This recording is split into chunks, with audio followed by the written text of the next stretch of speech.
এটা কি হলো স্যার? মানে এটা কোনো কথা? আপনার স্কুলে তো স্যার একটা রেপুটেশন আছে। একটা সুইপারের বাচ্চা স্যার যদি স্কুলে পড়াশোনা করে, তাহলে স্যার আমাদের বাচ্চা কাচ্চা কি শিখবে? স্যার আপনি একটা ব্যবস্থা নেন স্যার, এটা স্যার মানা যায় না। মানে ওই দিন আমার বাচ্চা আমাকে কি বলছে জানেন স্যার? বলছে, বাবা জানো, পরি বাবা মা না গু পরিষ্কার। স্যার আমার বাচ্চা গু বলছে স্যার। এটা স্যার ঠিক না স্যার।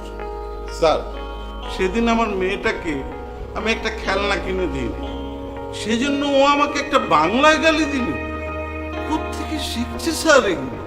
নিশ্চয়ই ওই মেয়েটার কাছ থেকে, ওই সুইপারের বাচ্চাটার কাছ থেকে। এখন আপনারা কি চান? আমরা আর কি চাই স্যার? ওই সুইপারের বাচ্চাটাকে স্কুল থেকে বের করে দিই। বের করে দেবো না? জি। ঠিক আছে, আপনারা এখানে কিছুক্ষণ অপেক্ষা করুন, আমি আপনাদের সাথে কিছু কথা বলব। আর ওনাদেরকেও এখানে আসতে বলেছি। কারা আসবে? ওই যে পরীর মা আর বাবা। পরীর মা বাবা?